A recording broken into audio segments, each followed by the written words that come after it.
is already probably nutrient deficient because it wasn't able to receive any feeding at the nursery. So the beans that we planted from seedling, you can see on the edge, they're yellow still. Takes a lot longer to resuscitate those. Sometimes they do, but it's just too much. They come through in water.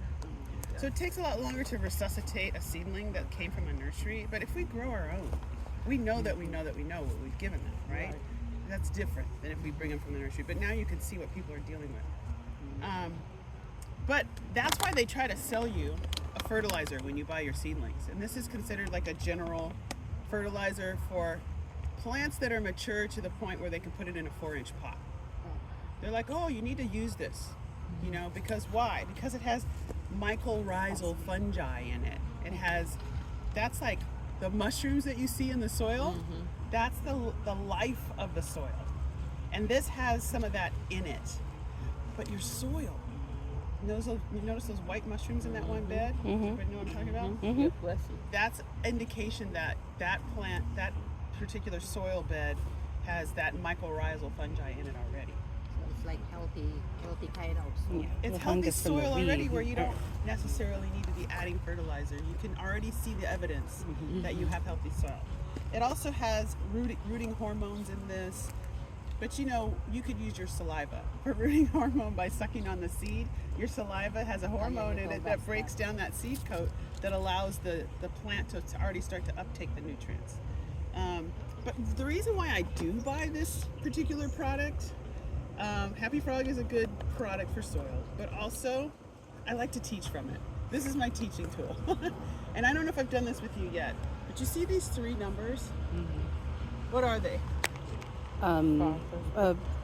Potassium, nitrogen, and But what are the numbers? Just read me the numbers. This is 573. 573. But wait.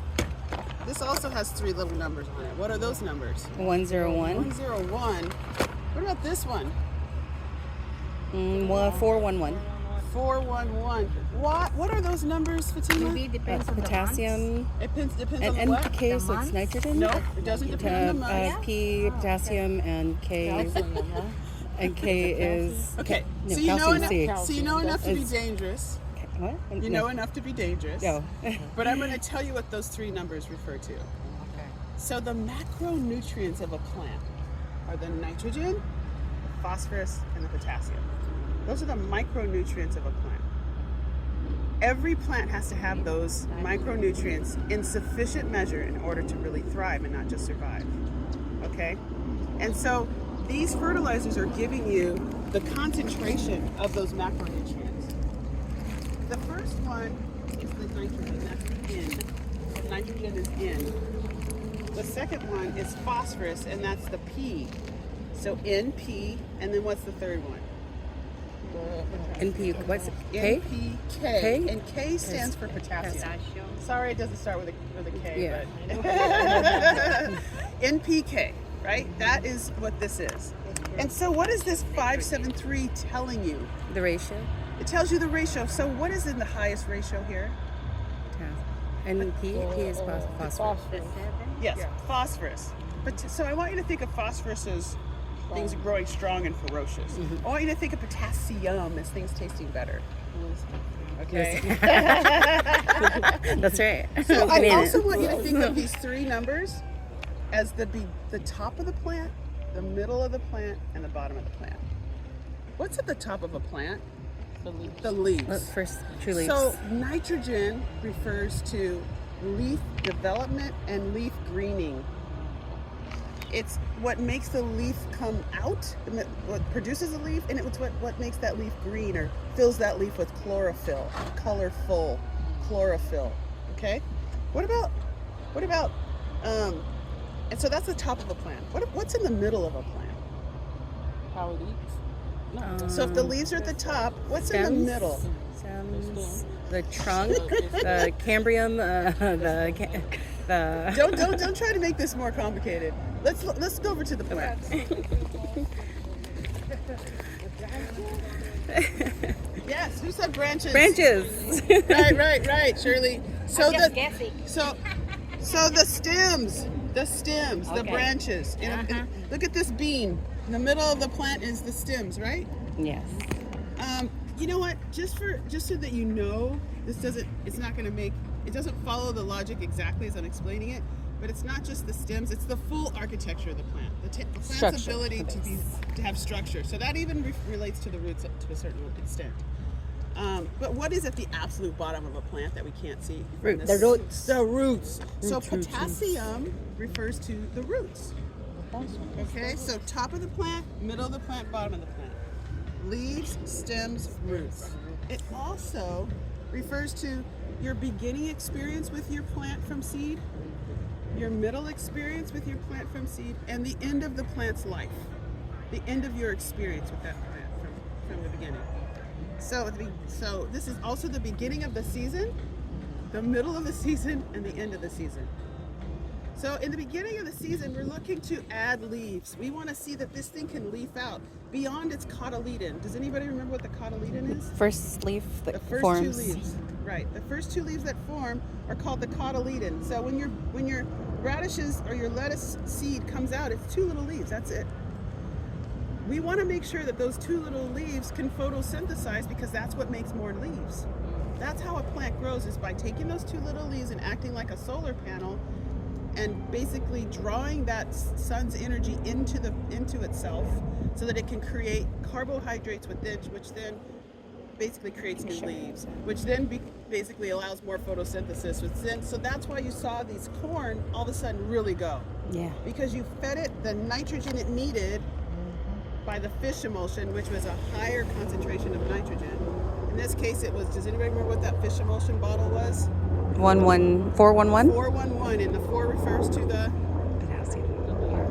leaves, which refers to the nitrogen. Yeah. So when you fed this with nitrogen and it produced not only a greener color but more leaves, that was your evidence that nitrogen is a leaf and greening agent. That's the macronutrient that produces leaves and makes those leaves green. All right? So now, what happens in the middle of a life? That's the beginning of a life. It's like when your baby's first born and you're counting its fingers and toes. You're making sure it has both of its ears, and it can't walk yet because it doesn't have its architecture. But once it gets its architecture, then you know that it's really gonna start to take off, right?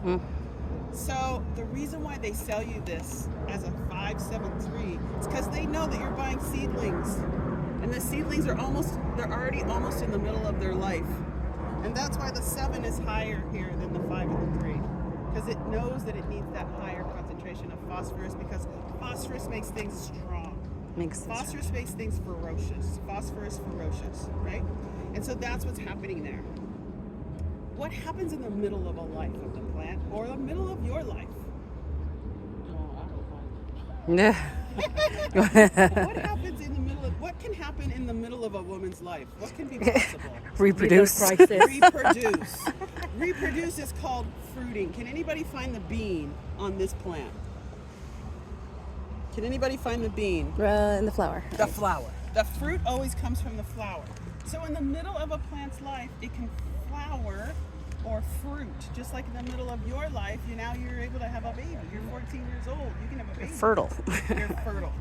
And so phosphorus, fertile, ferocious. You're now ferocious. Right. Because you can produce another life. All right? So that's what the middle number is, and that's why they sell it to you like this, because they know you're buying seedlings, and it's usually almost in the middle of its life. So what about the roots? What about at the end of the life?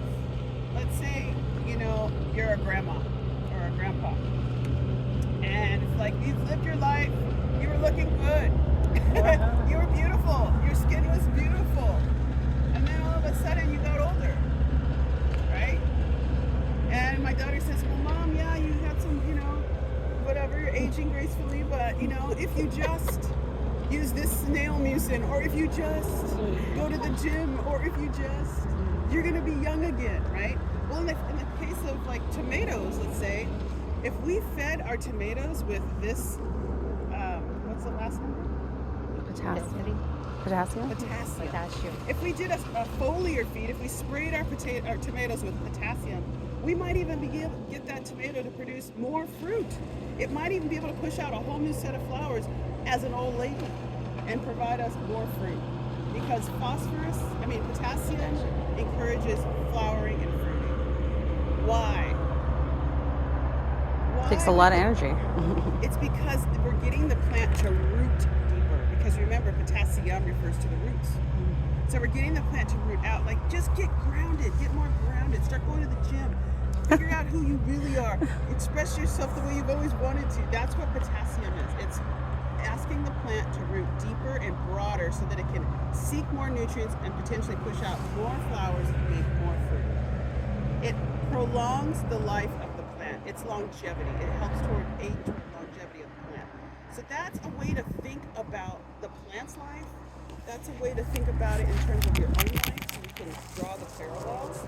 And that's a way for you to, when you're looking at a plant, you can tell me what stage it's in. So let's look at these plants right now. What stage are most of these plants in right now? Adolescent. Point to one and don't give me one word answer, but tell me, I think this plant is whatever. This was in the I'm gonna be a mama stage. I'm going to be a mama stage. So it's in the middle of its life. Right. It's got sufficient leaves. The leaves aren't green though.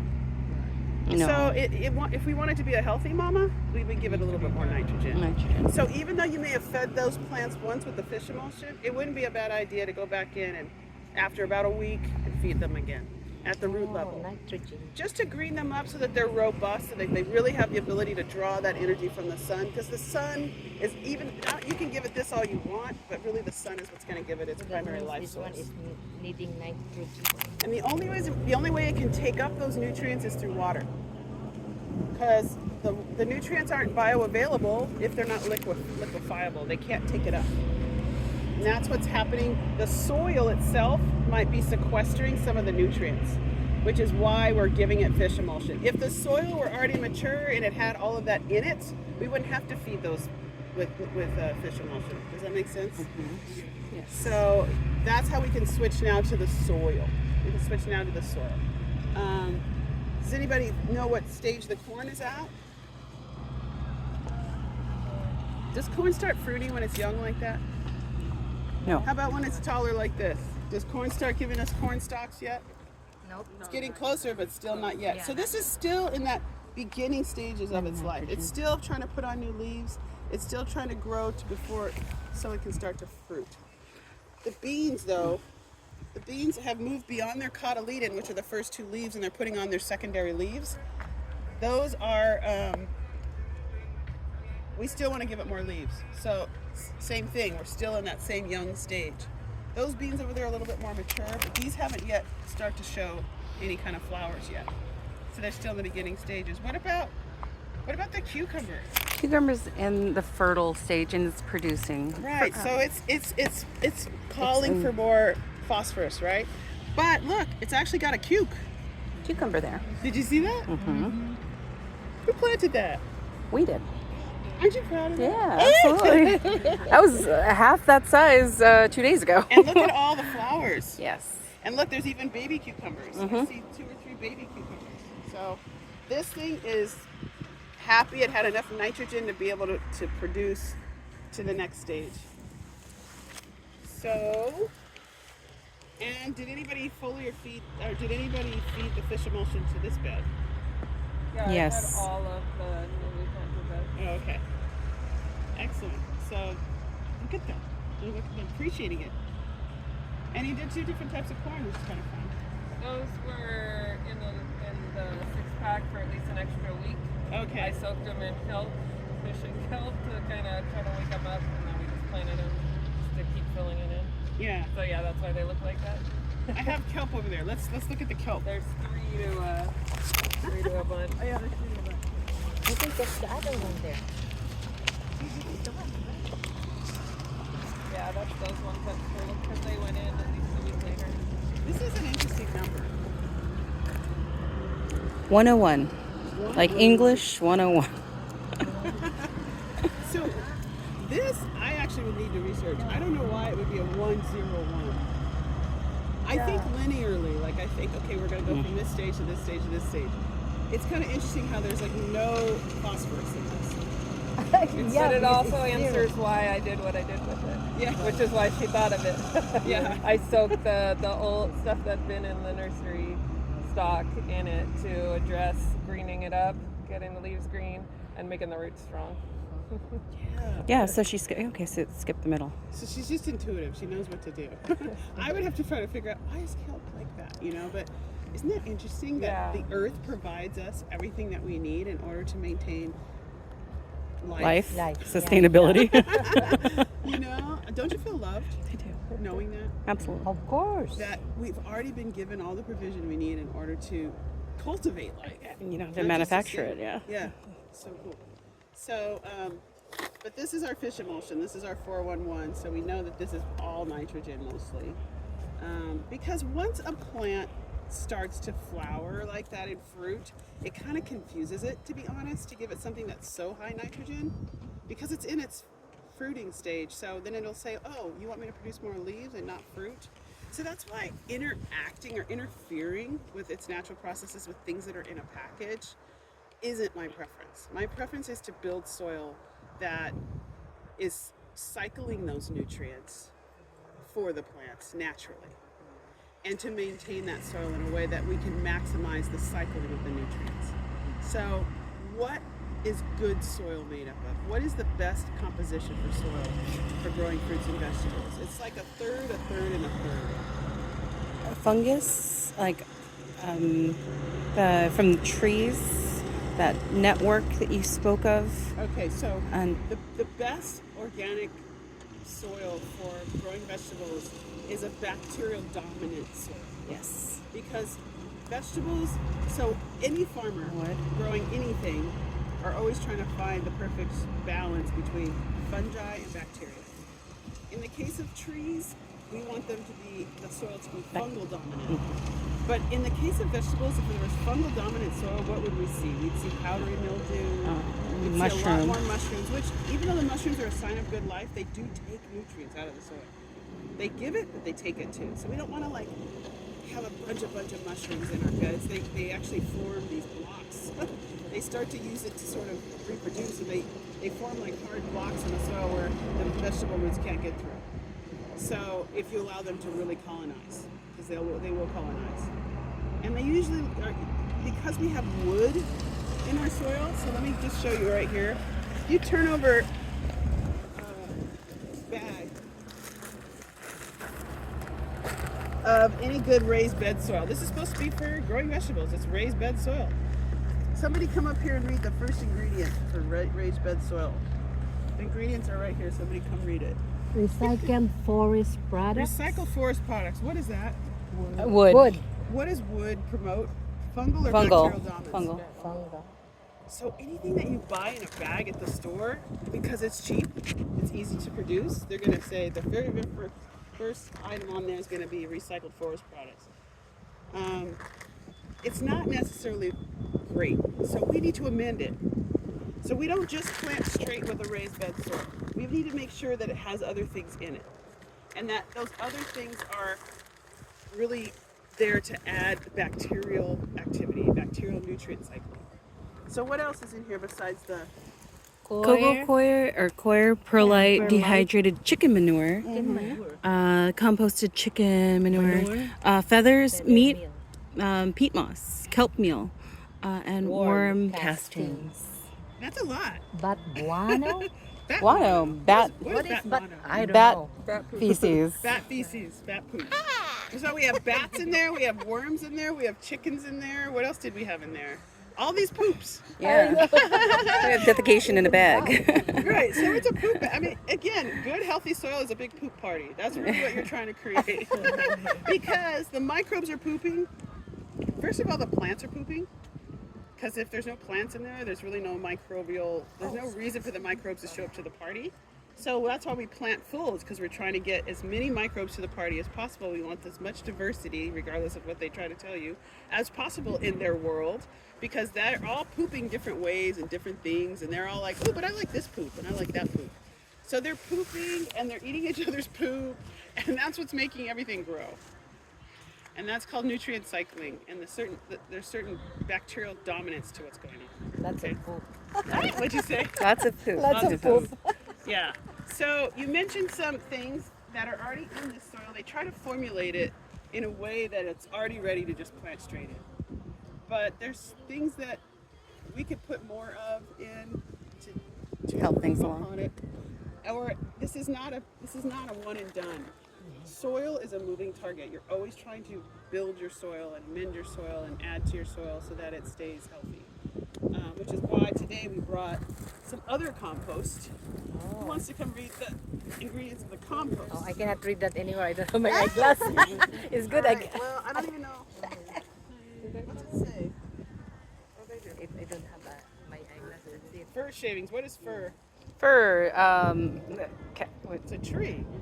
So it's wood. Cartilage. Yeah, it's the FIR. FIR? Oh, okay. Like nails. So it's got rabbit manure, chicken manure, and a bunch of wood. So the manures really help to bring that bacterial activity. And that's why we use it. That's why we go over there and we get the horse. Here I brought what the Africans taught me to use, which is steer. Because it's cheap. That thing is like $4 or something, $3 at the store. So they're like, well, what can I use that I don't have to pay a lot for? So we're all looking for the best source of nitrogen. We're all looking for the best source of providing the plants what the plant needs in order to slough off what the microbes need to eat, to poop, to feed the other microbes, to keep the whole thing going. Keep the party going. And hopefully when we do that, the plant has what it needs, but we also create what we call aggregates. So if you grab a handful of soil over here and you hold it, just kind of squeeze it for a little bit and see if it holds together. What do you think is inside this handful? Can you see besides this lovely worm? Sand. Sand. Clay, Sticks? You see some sticks, so that's wood. Wood. wood, I see little perlites perlites. or This There's one. some perlite in Yeah, perlite. some aeration. Right, Like, that's for aeration, right. So, Core. so There's the core. best soil for vegetables, let me get my little worm if you're taking a picture. Oh, hiding. The best soil to grow vegetables is 1/3 sand, 1/3 topsoil, and 1/3 compost. Oh. And compost in that category can be Sand, compost, sand, compost, and topsoil. and topsoil. So, but I say Okay. it in this way: sand.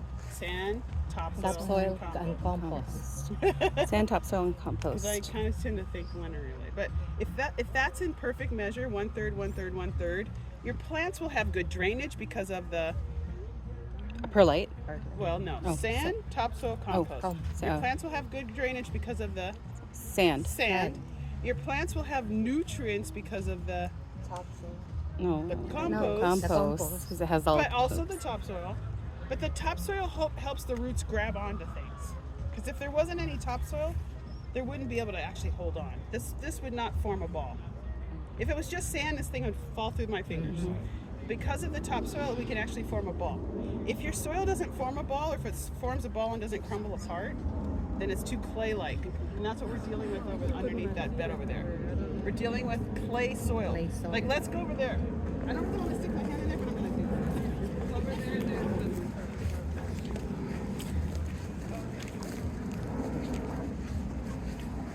I don't think this one's as anaerobic So I'm gonna as grab- that one over there. I'm gonna grab what came out. You see how this just sticks together, doesn't crumble? So it's not sand.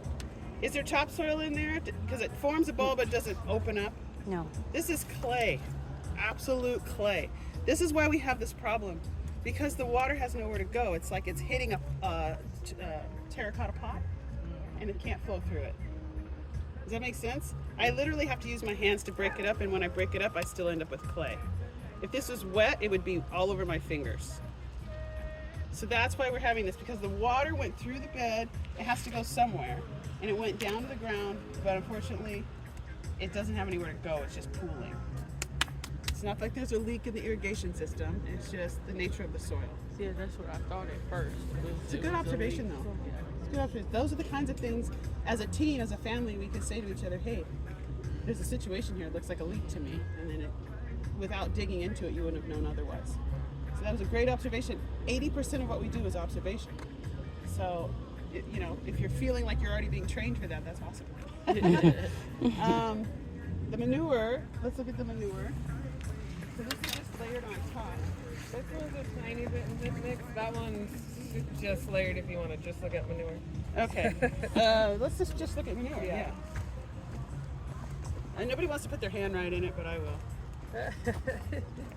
I want you to pick up manure and smell it. You got gloves. Pick it up. If you don't worry about it. So what do horses eat? Hey, You see the hay in there? smells like Some of it's not even Earthy. digested all the way. Right. But that's articulate matter. I want you guys to say articulate matter. articulate That's matter. little pieces of something that can like dig into the soil like this and this and this and create what? Bacteria. When things dig in like this, this, and this, It creates air pockets. air pockets. So that's what keeps the soil percolating. The water, the nutrients, the air, all of that stuff. Plants don't actually grow in the soil. They grow in the air in the soil. That's where they can take up the water. That's where they can actually find their way. And that's why worms are so important. We call the worms the underground farmers because they make air pockets in the soil for the plants to grow in. And So to what's- breathe. What's that? To breathe. To breathe. Because plant roots need to breathe. In order to grow. Because remember the 5 things that every living organism needs to thrive? Nutrients. Nutrients, sun, Nutrients, sun, love. Water. water, Water and air. Yeah, of course. Right. So that's the manure. The manure actually makes the air pockets because all this stuff percolates down, but that horse feces is full of nitrogen. The farmer's best kept secret is they pee on their farm because their pee is full of nitrogen. It's not a secret anymore. You've been No. telling everybody. Now I can it's full keep of my pee then. Instead And of I keep going to the repeating, I don't want you to forget because that's why That's we put funny. poop on top of our soil to make the plants healthier. And do we dig it in? Can you plant directly into compost, like into manure? no, No. it'll burn. You can't plant directly into manure. Everybody follow me. We're going to keep walking around. It'll burn the roots. The plant will burn up. When we say burn, we mean that the nitrogen it's too hot. It's too much. too much. It's too much. No, there is such thing as too much. Hello. So even if you were to use steer manure, you can see right on here that it says that you can't plant directly into it. Can somebody find that? It has to be dug down. Disclaimer. As consumer product, not as consumed as growing medium. Here it goes. Yeah. So Product. you don't want to just put, oh, that stuff's so good, let's just put our plants in it. No, the best soil again is 1/3 Compost, topsoil, and topsoil. drainage. Which was what? Sand. Sand. 1/3 sand, 1/3 topsoil, 1/3 compost. The sand is for the drainage. The topsoil is so that the roots have something to grab onto and to actually transport the nutrients. And the compost I like to think of as delivering the nutrients, but it also helps keep the roots cool because in the case of our city farmers compost, which F produces,